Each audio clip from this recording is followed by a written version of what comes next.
Turning off an HP docking station properly is key to prevent data loss and hardware damage. Since most HP docks lack a dedicated power button, turning off usually means disconnecting safely. First, close all applications using devices connected to the dock. Next, use your operating system's Safe Eject feature, like safely remove hardware in Windows or eject in macOS Finder, to disconnect external drives and monitors. Finally, disconnect the docking station cable from your laptop. For older models with a physical power switch, press it after disconnecting peripherals.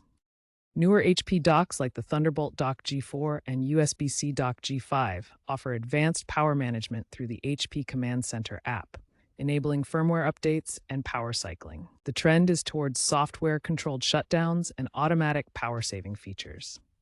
Expect future docks to incorporate AI for predicting user needs and automating shutdown processes, potentially through mobile apps and wireless technologies. Always prioritize a graceful shutdown to ensure the longevity and performance of your docking station.